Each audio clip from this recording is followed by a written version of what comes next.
Hi everybody, welcome and welcome back to the channel. I hope you're doing okay. Today my video is a whip and chat.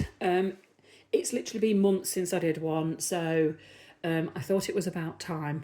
But yeah, so just to let you know what I'm working on and what equipment I'm using. I'm working on the beautiful Aurora, otherwise known as Sleeping Beauty. This is a Diamond Art Club kit, and I've literally absolutely loved working on this kit because it's just been so nice, and like the chance to use a multi-place because there's been so much colour blocking on this kit. But I have to say, for saying there is a lot of colour blocking, I think they've absolutely rendered this one beautifully, because like literally even the contouring on her face and stuff, she just looks so beautiful. Like, you know, the way they've like used shading around her eyes, she's just stunning. And to me, to be able to get that kind of quality in a fairly small kit, because it's only 55.8 by 42.8, to get that level of detail in a small kit and a blocky kit, I think is just stunning. So she's literally beautiful. I've got most of the Disney ones in my wish list, to be honest. So that's what I'm going to be working on today. I have my Pepsi Max to keep me going. I have my... Okay, so this is my putty collection and my pens. This is, as you all know, I use a fishing tackle box that I keep all my bits in, like my washi tape, spare pens, trays, things like that, everything that spare baggies. I keep them all in my pink fishing tackle box. I don't know why I was going to say washing tackle box. Fishing tackle box. But because it takes, even that takes room on the table, to be honest, but not a lot of room, but because I work on the dining table, if I'm doing a big kit, it can take up a lot of space. Now, I do have three tins, one for my diamond painting bits and bobs that I won in an event. It's got my name on it, so it says Lisa's Diamond Painting Bits and Bobs, which is really cute. And then I had two separate tins for my putty that I got from Crafting Cat UK. But it was ending up, I'd got three tins on the table, plus my kit, my tackle box. It was just getting a little bit too crowded on the dining table. So I basically got this from B&M. If you're from America, it's probably similar to like maybe your something you'd probably get in Costco, maybe, I don't know, or you know, sort of a, I don't know really, houseware kind of place. So basically B&M's got like kind of bits of all sorts, to be honest. And this is a drawer insert, so it's for putting inside your drawers and then putting socks or pants or whatever in. But I thought it was the perfect size to put all my putty in, my tray, my little crumb brush, my tweezers, whatever pens I'm currently using with different size multi-places in. I kind of keep them all together in this. So I find this really handy to have on the table. I've even got a list of the putties I still need, look, honestly. I've put them in alphabetical order. I've written down the ones I still need because I absolutely love Cat's putty. This is Crafting Cat UK. She'll be linked in my description. She always is. But yeah, her putty is absolutely beautiful. It smells amazing. It looks amazing. And it's so pretty. So yeah, that's what I'll be using in my pens. There'll already be some in all of my pens, so no idea what I've got loaded in there. I change it every time I diamond paint usually. So yeah, it could be any of them, to be honest. I'm just going to get you a little bit closer, so just bear with me a second and then we will start. Right, let's go. I've not put you too close because my diamond painting is a little bit scruffy, I'm not going to lie. I'm not the neatest, so I've put you a little bit further away so you don't have to look at my scruffy drawers. So yeah, I do apologise for that you are a little bit far away, but I'm sure you can see. And I mean, to be honest, I don't know about you guys, the only thing I use like whip and chats for, I don't even really watch whatever creator I'm watching working on their kit. I just literally sit and do my diamond painting while I'm listening to someone else doing their diamond painting and talking. So I'm not looking at the screen, and I'm guessing you guys are probably very similar. So yeah, let's start. Literally, first of all, I do need to apologise because it has literally been months and months since I did a whip and chat. I did say on my last whip and chat that I was going to start doing them once a month was what I was aiming for. I haven't maintained that, so I do apologise about that.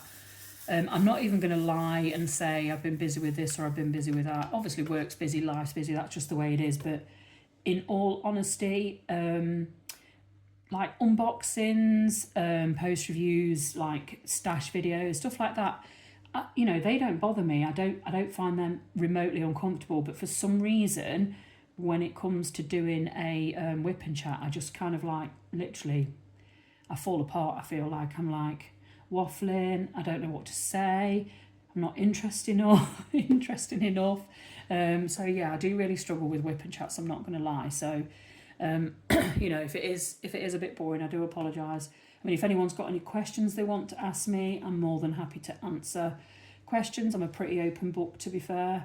So yeah, you know, ask away in the comments, and then I can use them in the next whip and chat, and it'll just give me something to talk about as well, instead of just waffling on and boring you to death. So yeah, hope you're all doing okay. I'm on Easter holidays at the moment from school. Some of you will already know I work in a special needs school. I only do 3 days a week. I do Monday, Wednesday and Friday. So yeah, we broke up on Friday. A lot of the schools around my area, they've already had 1 week off, but ours has started a week later, because it's a different area. The school's only like 15 minutes drive from home, but it's on the edge of another area, so it's a different council, so I'm assuming that's the reason for the kind of the different holiday times. But yeah, because again, most schools around here have 6 weeks off in the summer, but our school only has 4. But we have an extra week in end of May, beginning of June, and we also have an extra week in October, which I think is great, to be fair, because for people that work within a school will know that when you try and book holidays during school holidays, the prices are an absolute rip-off, because they know parents are going to go away, and they know parents will pay it. So yeah, they hike up the prices big time, which really does annoy me. And instead of schools fining parents, maybe, you know, the government should put pressure on holiday companies to keep the prices more realistic all year round, instead of just, you know, hiking them up in summer and like any school holidays, basically. I think I need new putty in here, to be honest, because it's not picking up great.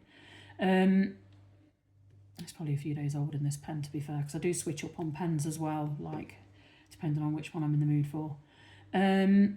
So yeah, we, you know, like I say, we do get an extra week in October, which is nice, and we also get the extra week at the beginning of June. So the extra week at the beginning of June, I'm actually thinking of booking to go down to see. If most of you probably know that my daughter is at university in Brighton, and their term finishes, their actual in the halls finishes on the. I need new putty in both these pens. Their time in the halls finishes, or their term time ends on the 6th of June, and I am actually, that is the week I'm off. So, and you know, as I say, prices will be better because not all the other kids are off, basically. So we've been looking at Airbnbs, and I can't believe actually how cheap Airbnbs are.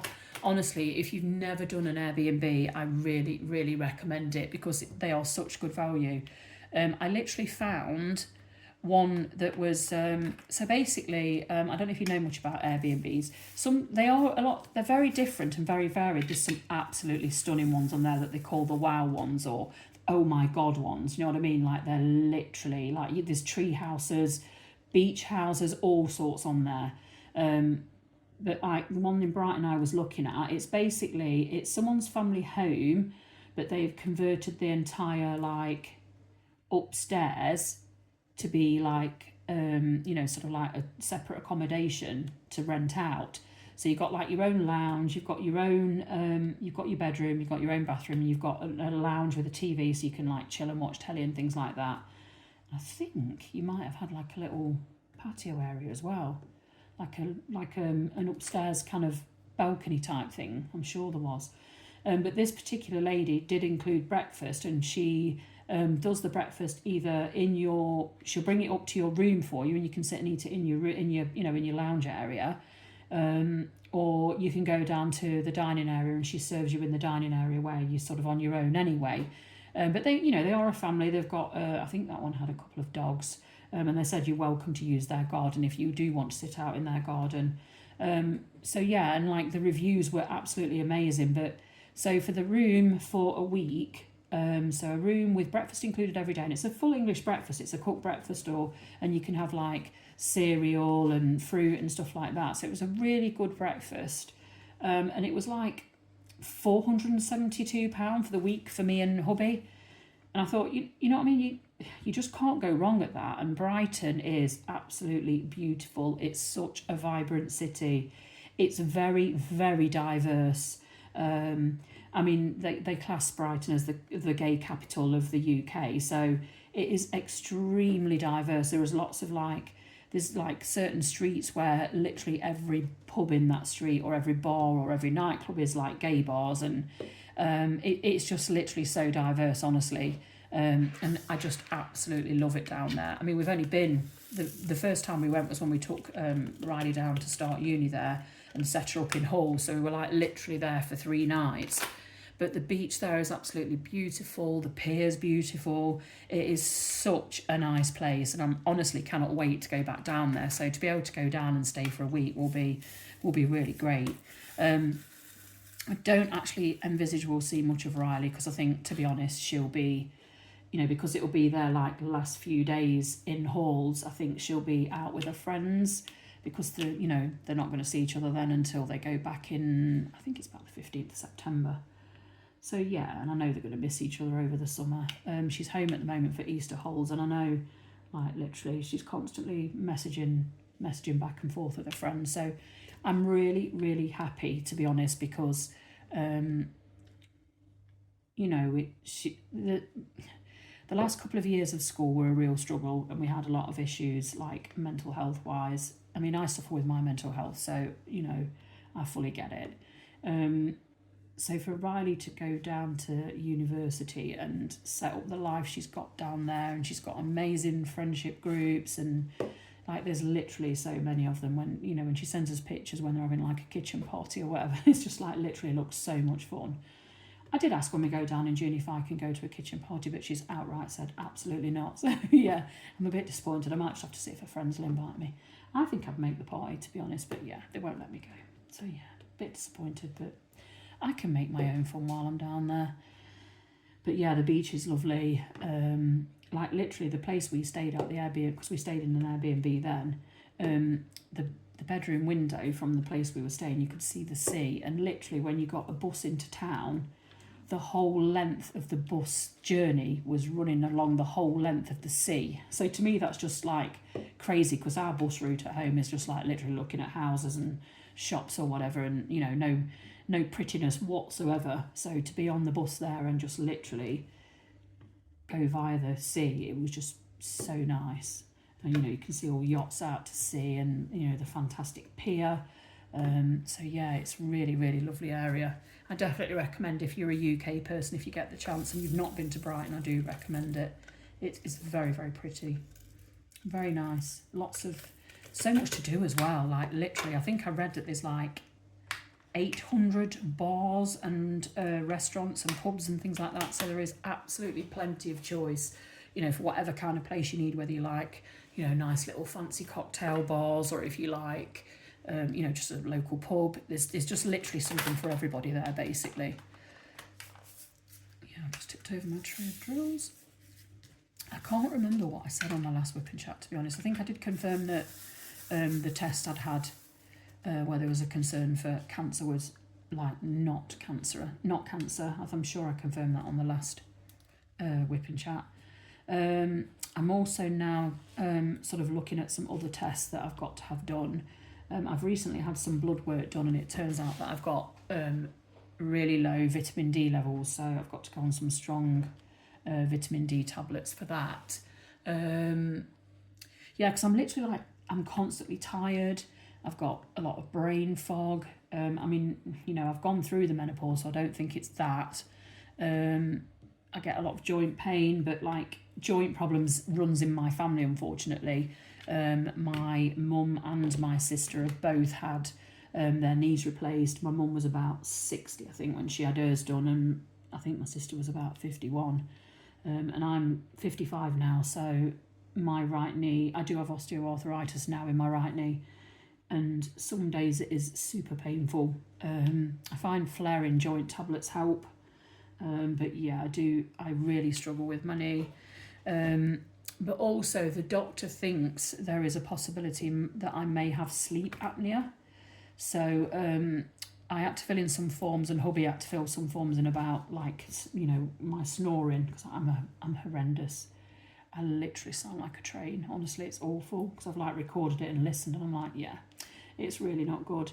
But hubby had said to me like months ago, he says, you know, like I do worry about you when you're asleep sometimes because it's like you've stopped breathing. And obviously that is one of the problems with sleep apnea is you do stop breathing in your sleep. So the doctor wants me to, we had to fill in these forms, and then I think I might have to, I think what they do is they like attach some sort of monitor to you, and then they monitor your sleep. So I think you can do it at home. Sometimes if they're really concerned, you might do it in a sleep clinic, so they can kind of watch you and observe you, because it can be quite dangerous. I mean, literally you are stopping breathing during your sleep. So you know, it can cause early death in some people. It can cause strokes and things like that, heart attacks and all sorts of things. So you know, it is quite dangerous. And then you have to wear like a mask, you know, to stop you from stopping breathing in your sleep, basically, if it's confirmed as that I have it.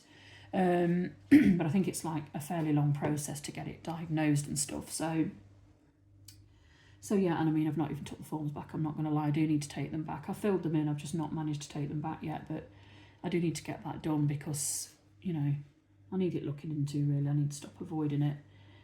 I mean, literally, the snoring is horrific. I'm not going to lie. Yeah. I mean, the kids went on a residential recently where they stayed over at like a centre where they did some like abseiling and rock, you know, climbing and zip lining and all that, and they were looking for staff to like stay over with the kids, but like the adults were like teaching assistants were like 2 to a room and things like that, and I thought, there is no way I'm putting down for that, because I will literally keep whichever poor soul has to share a room with me awake all night. I'd probably even keep the people in the room next door awake all night. So yeah, I was like, no, I'm definitely not volunteering for that. We did go and spend the day with the kids, which was absolutely lovely because it was a beautiful day. Well, they were there for 2 days and the weather was absolutely glorious. So yeah, it was really, really nice. The girl I was with didn't actually want to do the activities. She got a bit nervous, so we were kind of like sitting on the grass and chilling out and watching everyone else. So it was a really nice kind of couple of days, to be honest.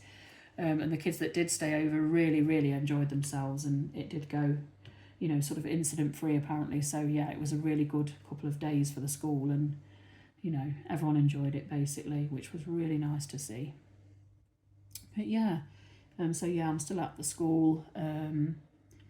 It'll be all change around again come September because some kids move to different classes, and you know, obviously they're the ones that are getting older, because we have like lower school, which is because the children are aged 5 to 19. So we have upper school, we have lower school, middle school and upper school, and I'm in middle school at the moment. So the kids in my class are around sort of like kind of around 13, 14, 15 kind of age. I think one of our boys is actually even 17. I think one of them's 16. I can never remember their ages. I'm terrible with ages. So, you know, come September, we'll probably have different kids coming into that class, some going out and moving up. And then what they'll do is, sort of as it heads towards summer, they get a list of what they do is they show you a list of what kids are in what classes. So you don't know what teacher it's going to be, you don't know what all the TAs are going to be in that class, all you know is the kids' names. So basically, what they want you to do is, so they'll say, right, which class would you prefer? And they'll ask you to pick your top 1, 2 and 3 classes of which you'd like to work in. So that gives you the chance then to, you know, sort of say, well, you know, some people like to work with the younger kids, some people definitely want to work with the older kids. So it's really good because I think that way they get the best out of the staff, because then they end up working in the age group that they want to work in, if that makes sense. So, but what they don't want you to pick is a class because, oh, I like that teacher, or oh, that's my favourite friend, TA. You know what I mean? They don't want you to pick for those reasons. They want you to pick based purely on the children, which I think is a really good idea.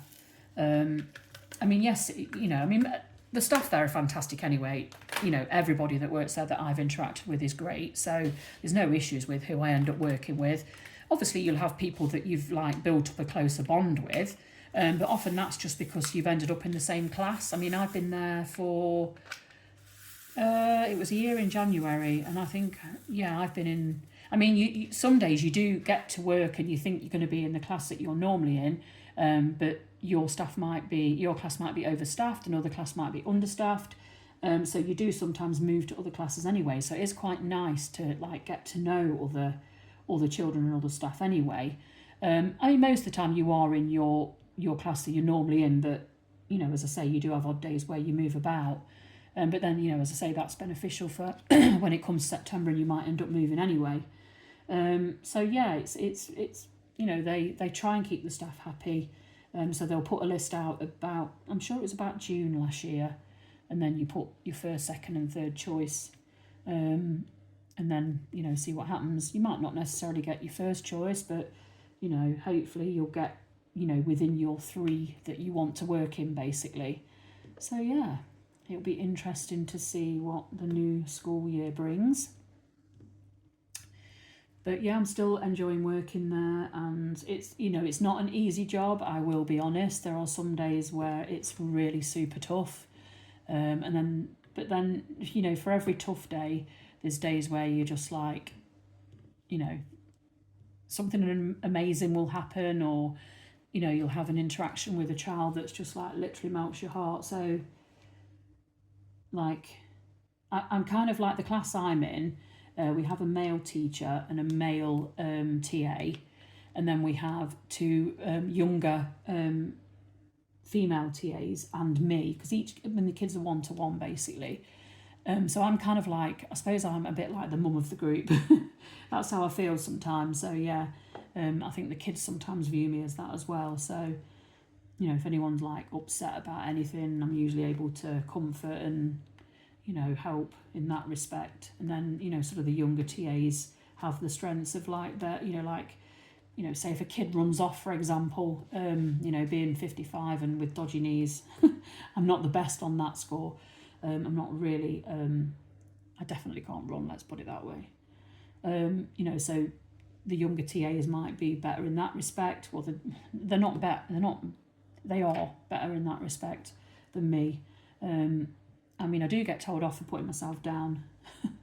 The deputy head recently had a meeting with her, and she was like, "You're so hard on yourself, and you need to not be, because I've heard nothing but good things about you, and, you know, the staff that you've worked with love you, the kids love you, and it's, you know, you just need to stop being so hard on yourself." But I am my own biggest critic, I admit that, you know what I mean? I'm very hard on myself. I just wish I'd found a job like that years ago when I was younger and fitter, because literally out of all the jobs I've done since leaving school, working in the school is the happiest I've ever been. So yeah, I mean, I started doing this job, some of you will probably know this, but if you're sort of new to my channel, it was kind of by accident really. All my working life I've worked in sort of call centres, offices. I literally worked for a bank for 9 years in the call centre of the bank, and then they moved to India and we all lost our jobs. And then, you know what I mean? And then I worked in a housing association for another 9 years. But then Riley, my daughter, who is in Brighton, when she was about 7.5, she developed benign Rolandic epilepsy. It was totally out of the blue. She'd had, sorry if this is a bit of a repeat for those of you that know this story, but there are quite a lot of new people on my channel, and I don't want people to like be not knowing what on earth I'm talking about. So yeah, basically when Riley was 7.5, she got tonsillitis, and she got a really, really high temperature. And she had is it febrile? But one of the seizures where they have because the temperature's gone high. And at the time I had no clue what was happening. She was, because it wasn't like a normal presentation. It wasn't like the tonic-clonic where the arms and legs are going and all that. It was just, she was just like really rapidly blinking her eyes.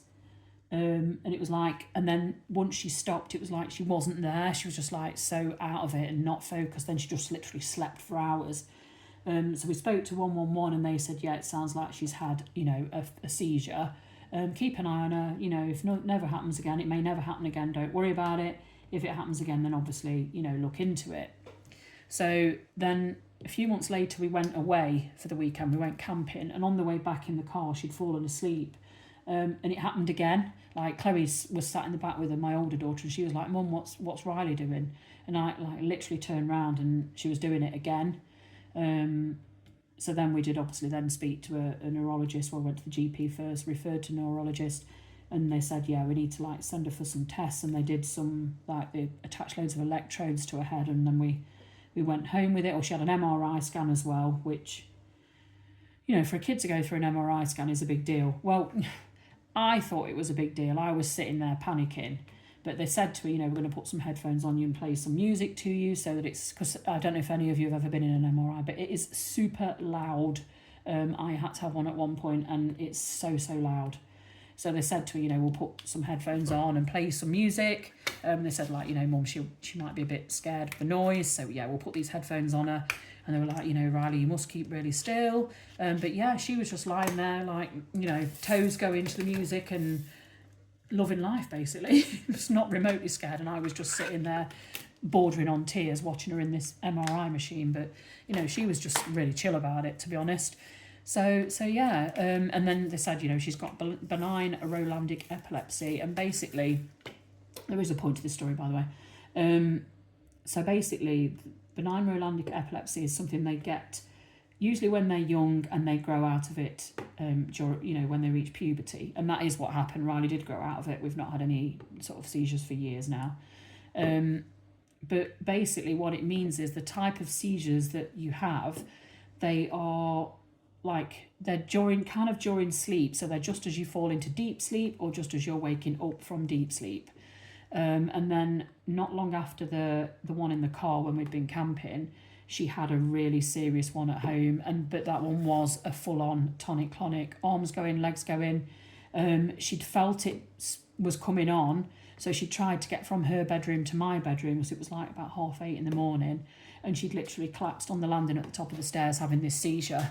And it was very frightening. Ambulance was, like, she was rushed to hospital and everything, and it was really scary at the time. It was really frightening. So like literally we changed her bed to a double bed. We got a bed guard on it. We got cameras on her, stairgate at the top of the stairs, you name it. We were trying to sort of eliminate any problems.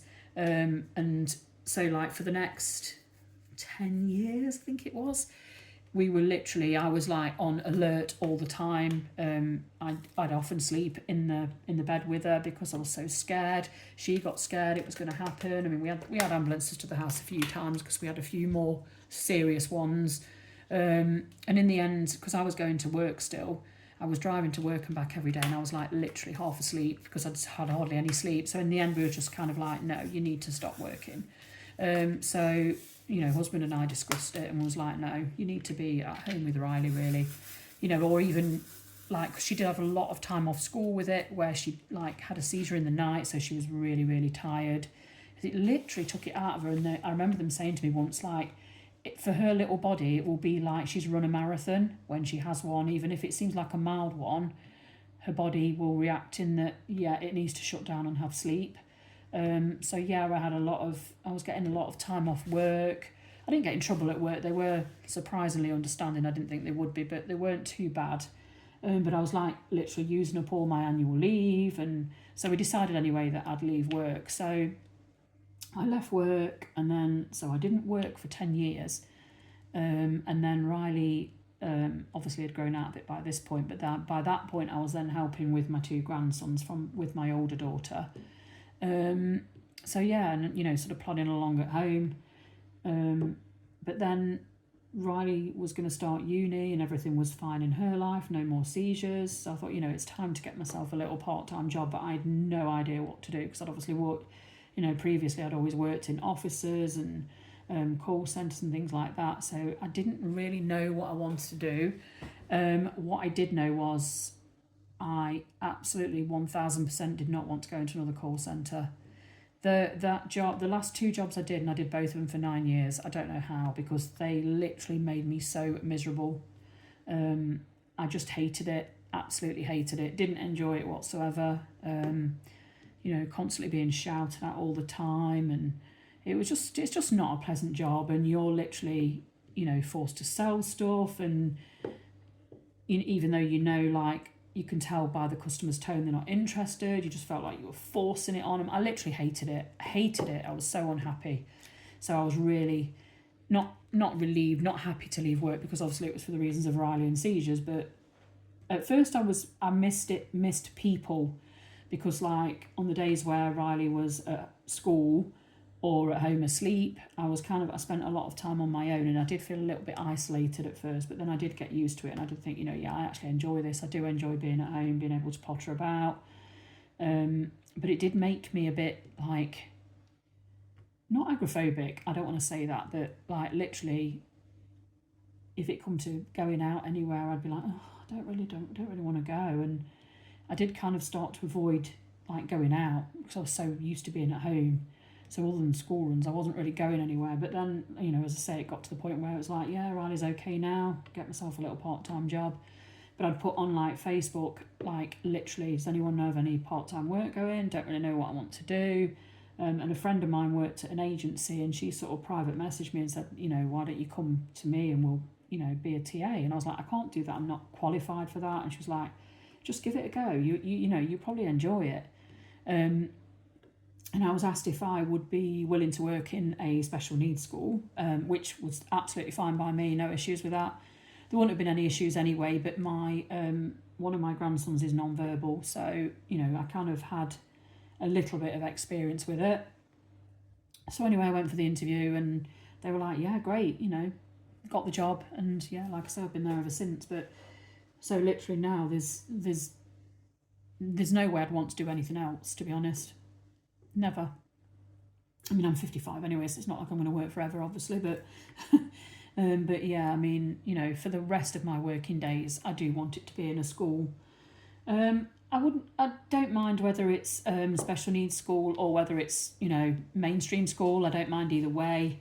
My other grandson is at preschool now, and I've been into like open days with him before where, parents go in and grandparents go in and sort of sit and colour with them and things like that. And I went into his Easter open day the other week, and like literally all these little girls were coming over, sitting with me and wanting to do the Play-Doh with me, and I absolutely loved it. So yeah, I would be quite happy in mainstream, but I would want to do either preschool age or reception, because like just that granny maternal instinct in me, just I think that's where I would be better suited.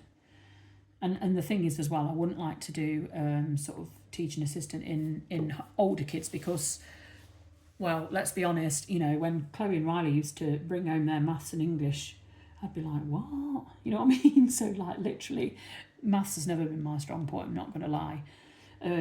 But the kids I work with now, they're kind of, the level of maths that they're at, I can do no problem, so I can help them with it.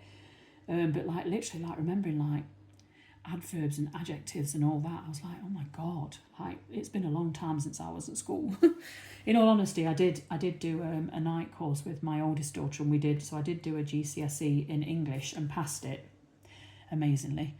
I was not expecting to pass, but yeah, I did. So yeah, I was really happy with myself. That was about 5 or 6 years ago, I think. So, but even from then, like trying to remember stuff, it was just like, oh my god. So yeah, I think like younger children would be probably my preference. But then again, at the school I'm at now, as for options for what classes I'll go for, like from September, there is the kids in upper school that are like 17, 18, that kind of age. They kind of work quite independently anyway, and you're just there to like, transition with them around site or support them if they need support, but generally they don't tend to need a lot of support. So I think in terms of school, maybe that age would be an option for me. They don't run away and things like that, and that sounds terrible. I'm not saying the kids in my class run away all the time, but sometimes if they're feeling dysregulated, they might like sort of want to run off, and like sometimes then if the school's safe, don't get me wrong, you don't want it to sound like we're not safe, because it is completely safe. Everywhere is gates and things like that, and they're a fantastic school, I have to say. They are really fantastic. But yeah, I don't know, just maybe I might go for the older ones, or a similar kind of age, I suppose, like between 10 and 14 maybe, or the older ones. I did work in with the little ones at one point, but they're like so fast, and there's a lot of climbing and things like that, and it's just, I found it a little bit of a struggle at my age. The kids were adorable, literally though, like so adorable, but I think it was just a bit much at my age. So, you know, I went to like the sort of senior team and sort of said I was struggling a little bit, and they was like, that's fine, that's no problem at all, you know, we could look at moving you to a different class. So they were like so helpful, such a nice like management team, and that they really are amazing. So yeah, that's how school's going. What else is going on in my life? Not a lot really, to be honest. I've been trying to do some videos for my channel because I've been going through a bit of a slump with videos. Like, you know, sometimes when, I mean, if you're a creator yourself, you sometimes like feel like, is my channel going anywhere? Does anyone really want to watch me? And you get a bit like that, and it's hard not to get like that. Or if you put a video out and you look at the number of views and then you'll see someone else's views, and I know you shouldn't compare yourself to other people, but you just do. It's just human nature. Like, I'll do a video and it's like literally had, I don't know, 100 views in a like a couple of days, and then other people's have got like thousands of views in the first half an hour. I just think, I don't know, I just get a bit disheartened that I'm not doing everything right, or like I say, in every walk of life I'm my own biggest critic. So, but yeah, that's why I find whipping chat so hard, because I think I'm dull. I don't really go out much. Any spare time I have is usually diamond painting if I have my way. I just literally sit and diamond paint all day, I'm not going to lie. But yeah, I've done some videos today. I've done some unboxings. I think it was 4 unboxings. I tend to be a bit like that. I'll like literally avoid doing videos for a couple of weeks or something, and then I'll literally do like 4 or 5 in one day and then spread them out over my channel. Sometimes I find that less overwhelming. Oops. So yeah, I've done a few others today. So if ever you think, like, if you see me wearing certain nail varnish or a certain top and you think, God, she's had that on for the last 3 videos, that's why. They're all done in one day. But yeah, you know, if there's any kind of videos that you'd like to see me do, I'm more than happy. I'm really, honestly, so open to suggestions, because I'm fully aware that I'm kind of only putting a video on like about once a week. And I know a lot of creators, some creators like manage to do videos more or less every day. And I'm like, I'm not a sneak peeker really for anyone currently. So it's not like I've got loads of things to unbox. And to be honest, I can't really afford to be buying them all the time. If I could, I would, honestly. I'd literally have... I was watching stash videos last week, and like literally some people have got these racks with about 200 diamond painting kits on, and I'm like, I'm so jealous right now. I would love to have that kind of stash, but I think my stash is currently about 30, I think. They're all Diamond Art Club currently. I have got a Dreamer Designs that I got on a D-stash group that's due today or tomorrow, I think.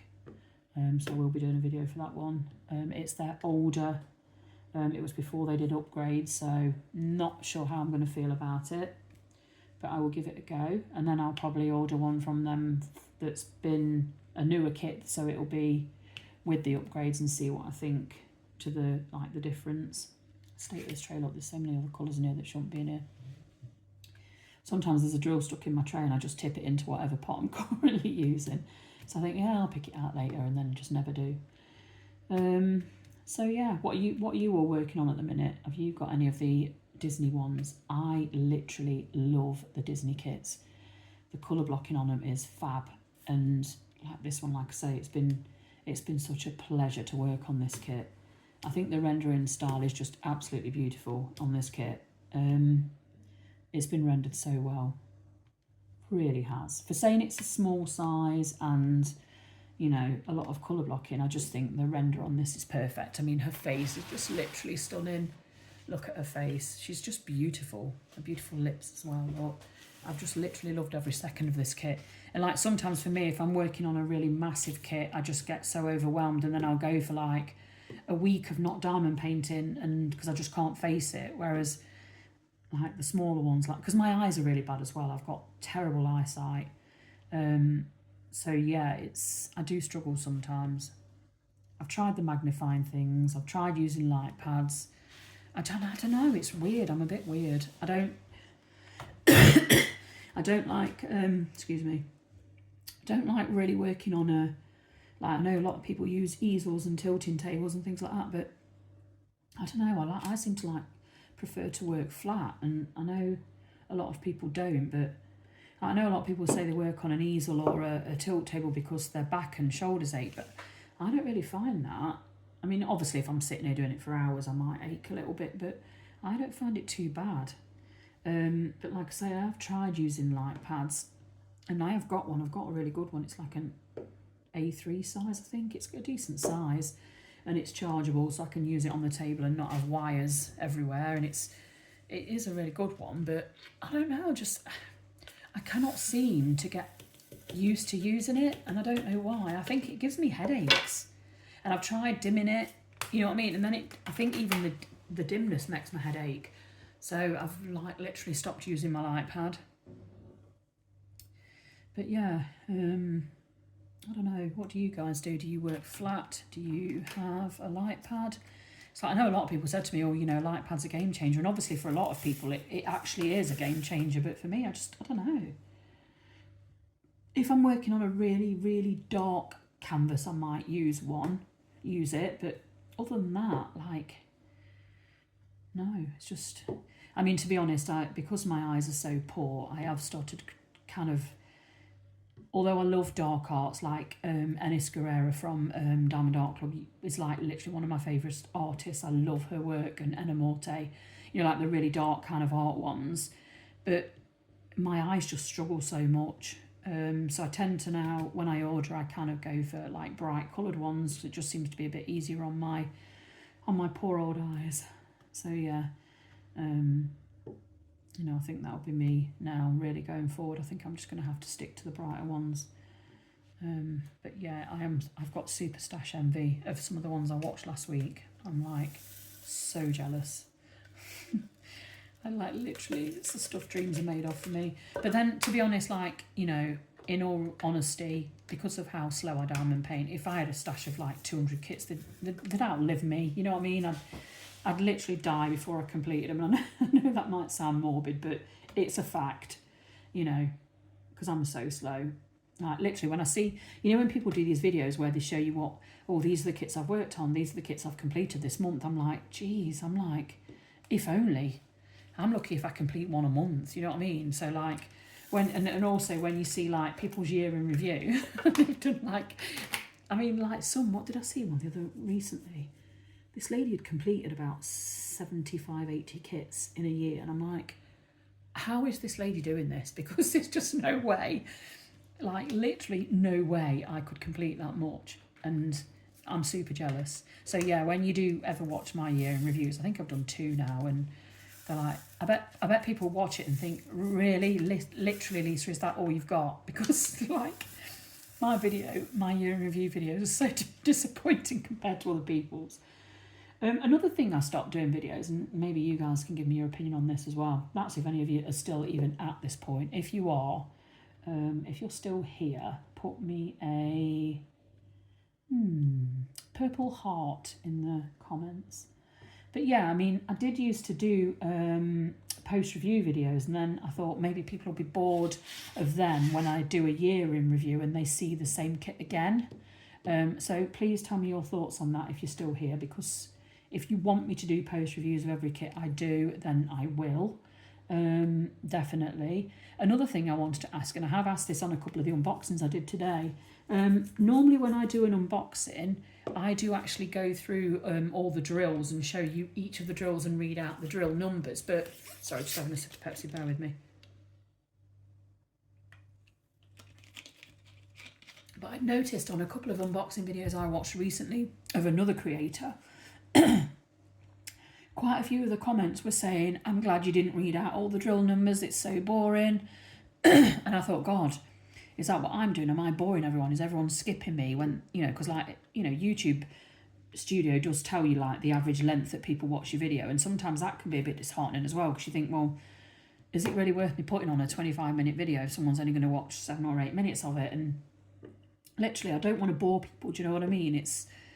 So I thought maybe what I might start doing is show the drills as in the packet they're in, or even out of the packet, but don't undo them all, and then maybe just like pause the video and dig out the ones that are special drills, like the ABs or the fairy dust or whatever, and just show you them ones, like show you the fairy dust drills individual packets, and then show you where they go on the canvas. I mean, I always show where special drills go anyway, but you know, maybe it might be worth me doing just that rather than going through all of the colours. So, you know, as I say, let me know. I have asked for opinions on that on the unboxings I've done today. So again, sorry, I'm so slow at this diamond painting at the minute because I can't concentrate. I cannot multitask. If I wasn't talking to you guys, I'd be probably using a multiplacer.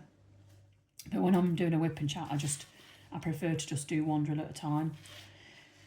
Literally, I watched a woman the other day. I can't remember what her channel name is actually, but she literally fills up like a like probably the biggest multiplacer you can get, and she'll like literally she'll do like she'll hold the pen over the diamond painting. She'll put 3 in one area, 4 in another, 2 in another area, and she like literally manages to take like just a couple of drills off here and there, and the others don't end up sticking to a canvas. And I really literally need to know how to do it. She does it on ASMR videos, and I'm just like, why do I not have this lady's skill levels? Because she's fast as well. Like, it seems like she's doing the diamond painting, unless I don't think she speeds it up. I think that is her actual speed. I should speed mine up really, but this is why I don't do ASMR, because it's just pointless. It's a take forever. Actually, one video I was thinking about doing was, you know, there's little metal rulers. I was thinking of doing a section speeded up and with no volume. I'm putting music or whatever. Doing a section with the metal ruler and then doing a section without a metal ruler, and A, to see the time difference, and B, to see the neatness, just to see how different it would be. One of the diamond paintings I've unboxed today has literally got the same colour background, and it is literally going to be like a massive multi-placing opportunity. So that's kind of one where I'm thinking, that might be a good one to show. But then again, that one is for someone else and it's to be a gift, so maybe I might use the ruler on that one anyway, because I do want to keep that one neat.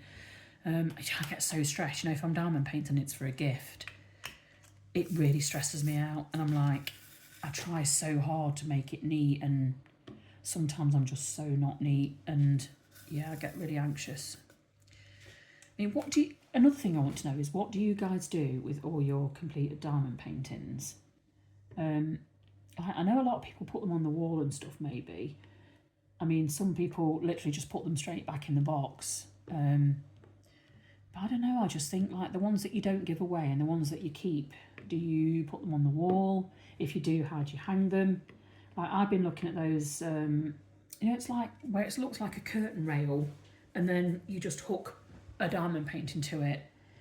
I quite like that idea, because then I could have one up for like a couple of months or whatever and then change it to one of my other ones. So I've been debating doing something like that. I just don't know. Like, literally, mine are pretty much all in a folder under the spare bed. And I have done a video of that where I showed them all, but I just think it just seems such a shame that they're just shoved under the bed. Nobody's looking at them, and I don't know, it just makes me feel a little bit sad. So I am debating either those, you know, those like magnetic frames, like getting some of them and hanging them like around the house and then swapping them out, like I say, and putting a different one up. I don't know. What do you think? What do you do? Tell me what you do, guys, because I need to know. But yeah, let me know what ideas you have for future videos. Let me know what you think of doing post reviews. So I looked back on my post reviews last night from when I used to do it, and they did get some views, like not always a lot of views, but then some of my others don't get a lot of views. Like, I don't know, it just seems, I'd love to know. I want to know what people, when you are looking for a video to watch, what do you look for, basically? so I know what to try and do to improve my channel, because I'm always looking to improve it, and I'm always open to suggestions. So please tell me what you think. This is where everyone's going to say, oh my God, Lisa, don't do any more whipping chats. You're so dull and boring. And I really would be like, yeah, I know, I'm sorry. My bad, I'll take that one. Very boring. So yeah, is anyone doing anything nice for Easter? When you watch this video, Easter will probably have been and gone. Apparently hubby has bought me an Easter egg. He knows I like either Lindor or Ferrero Rocher, so he'll have bought me one of them. And he'll tell me not to buy him an Easter egg because apparently he doesn't really want one. He doesn't eat loads of chocolate, to be fair. So he'll tell me that he doesn't want one, and then when it comes to Easter, he'll say, where's mine? So I'm just going to get him first now, and I'm just going to get him an Easter egg because then I'll be prepared. So I won't give it him straight away, and then when he says, where's mine? I'll go, yours is right here, darling. So there. So yeah, I'm going to get him, I think I'm going to get him the crispy M&Ms because that's the one he likes. But then no doubt I'll get the, oh, yours cost me £15. You've got mine from the 4 for £11 at Asda. You know what I mean? It's bound to moan. Don't they always though? Sorry if they've got any male listeners, but yeah. He does like to moan, honestly. Bless him. I'm so harsh. I think I need to put some putty in my pen because it's getting... Oh, it's not picking up my drawers. Now, where's my tweezers? There they are. Now, the question is, what putty do I go for? Just pull this one out of the pen. I thought my parcel would be here by now, but I know Royal Mail are sometimes quite late, but I think it would have come by now, so it's perhaps not going to come today, which is a shame, because it would have meant I could have got another video done. Right, let's have a look. What shall we go for? Right, well, as it's the Easter holidays, I think we will go for Easter eggs.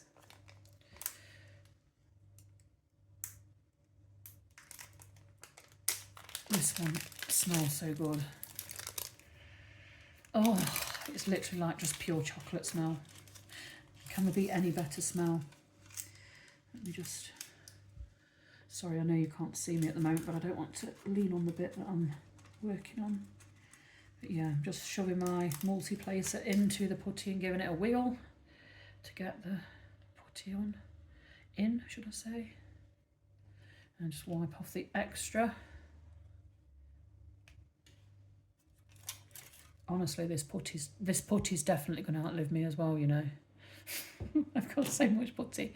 I think the last time I counted, I think I might be up to about 70. And I've got 3 more on the way. So yeah. But it is such nice putty. It just has to be done, I'm afraid.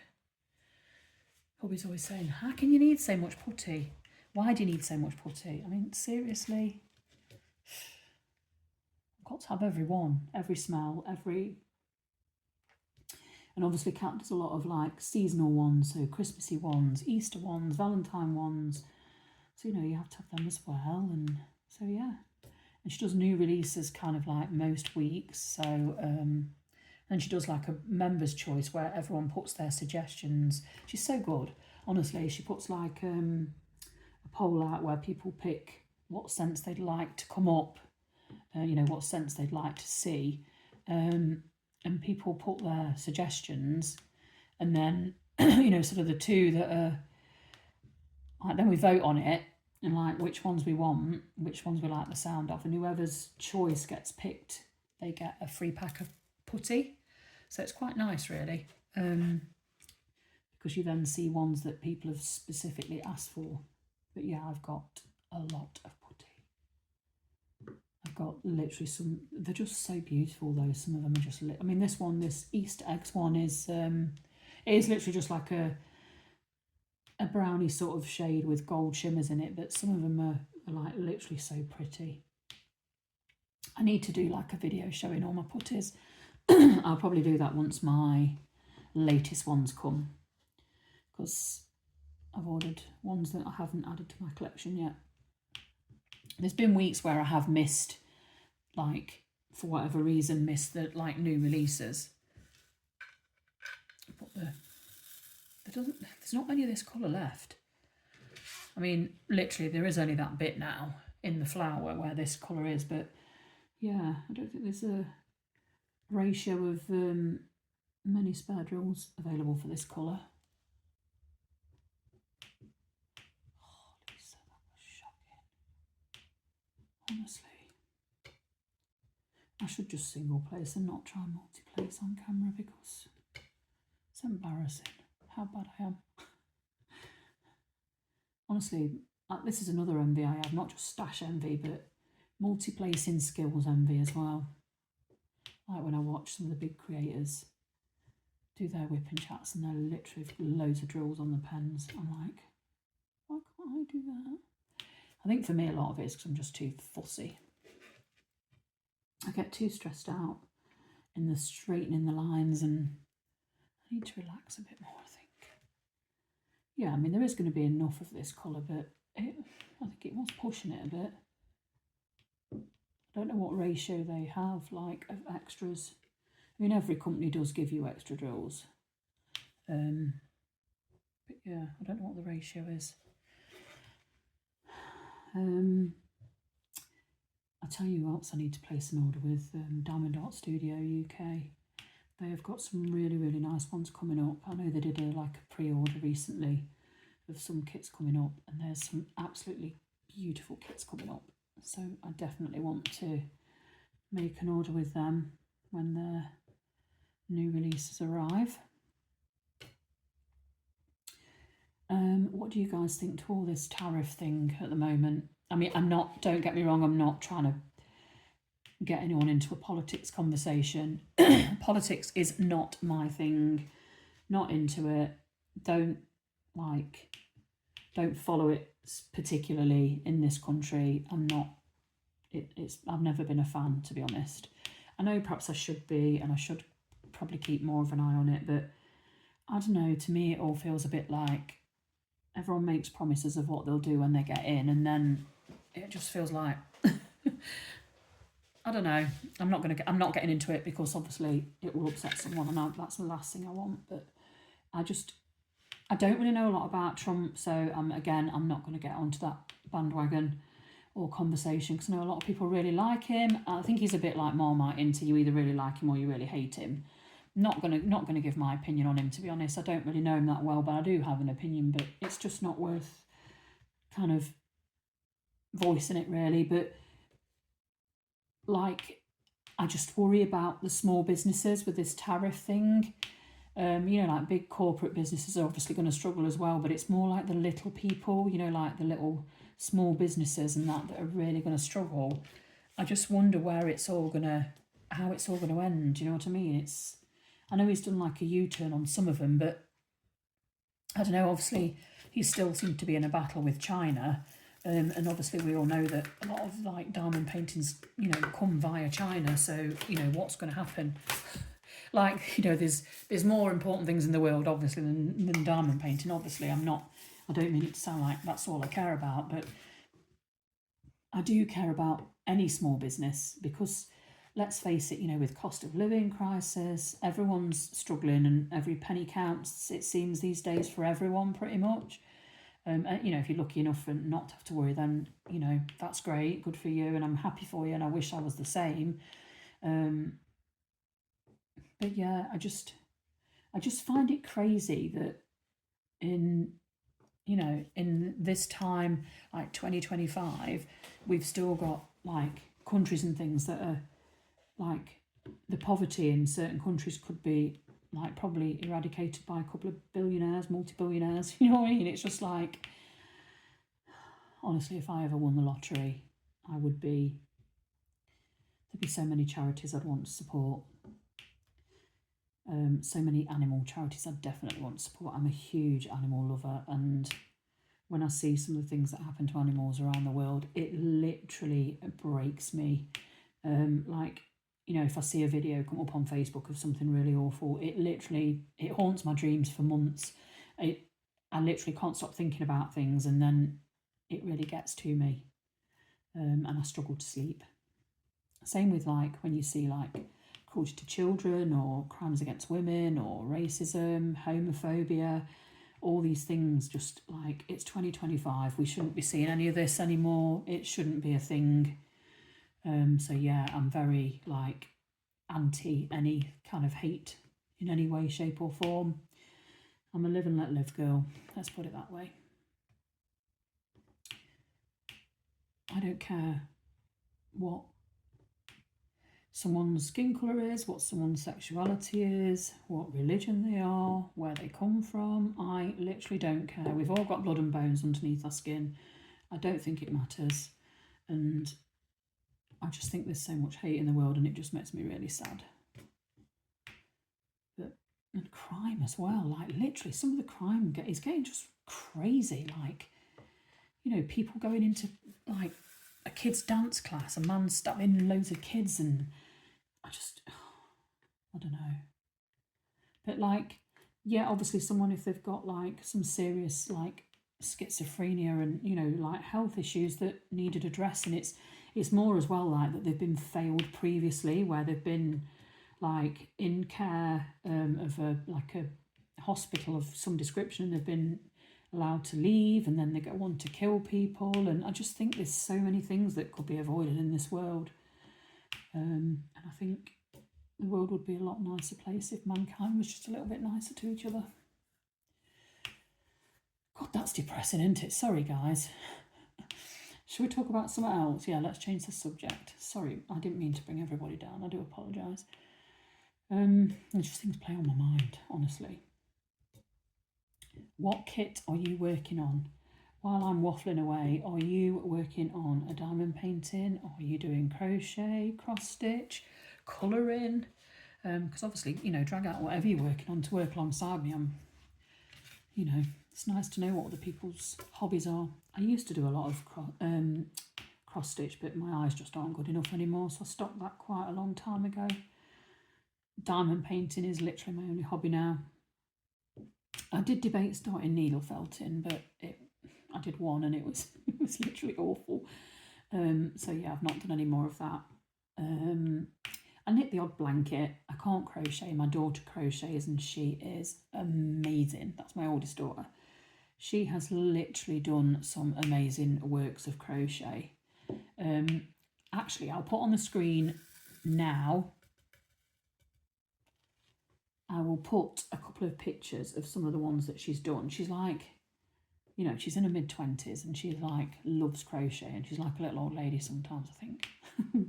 But she does love crocheting, and she's done some absolutely beautiful ones. She did like my mum and dad a massive granny square blanket that took us such a long time, but it's just literally beautiful. She recently made my other daughter, Riley, the one that's at uni, she made her some little a coaster set, and they're just literally adorable.